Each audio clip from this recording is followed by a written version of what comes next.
Hey, I'm Callie Lewis. You're watching Geek Brief TV. This is Brief 516.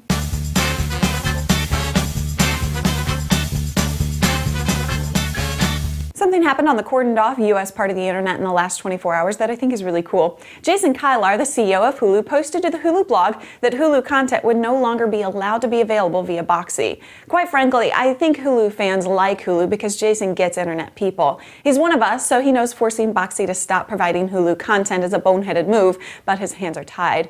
Hulu is a partnership with old media companies that hate that we want to make and live by our rules and ethics, not theirs. While it's not cool that Hulu is turning off access to content via Boxee, it's very cool the way Jason was open about having to do it.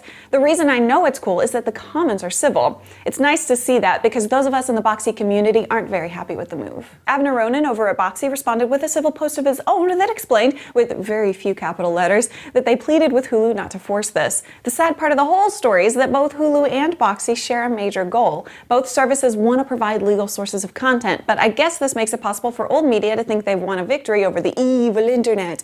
We all know, though, the real winner in this battle is BitTorrent. I think it was about a year ago that I moderated a panel discussion in Vegas about 4G long-term evolution networks. 4G will deliver mobile broadband at speeds faster than most of us in the US are getting over fiber. Verizon Wireless selected Ericsson and Alcatel-Lucent as primary network vendors for deployment of 4G in the US, and we'll start to see it rolling out in 2010.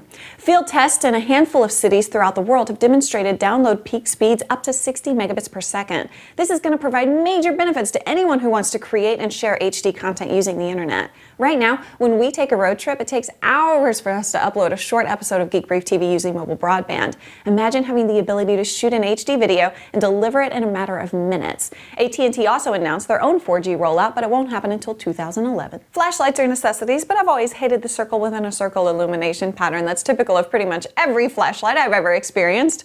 The Bushnell HD torch flashlight doesn't have that, and it makes me want one. Instead of the circle in a circle, it projects a perfect square beam of light that's consistent from edge to edge. It's powered by a couple CR123 batteries that last for up to 1.5 hours, delivering a 165 lumen beam. At MWC in Barcelona, the Samsung Omnia HD is getting attention because of its 3.7-inch, 16 million color AMOLED display and the fact that it shoots 720p video. The still camera shoots 8 megapixel images. Other specs are what you'd expect. Memory is 8 gigabytes or 16 gigabytes internal, plus up to 32 gigabytes on micro SDHC cards. Screen resolution is 640 by 360. It has GPS and accelerometer, Bluetooth, Wi-Fi, and a DLNA connector for HDTV output. It also supports a crazy great range of video and audio file codecs, not the open source codecs though. That's it for now. Friday night on Ustream, we'll be reading all the funny entries to my Bag of Swag contest after Dollhouse. Saturday, we'll be at the AMC screening of Best Picture nominees, so I'll be covering that in between the movies using Quick. When that's over and we get back home, we'll announce a contest winner. Follow me on Twitter, twitter.com/Callie Lewis to keep up. Thanks for watching. I'm Callie Lewis. Bye. Oh, that was a quiet bye.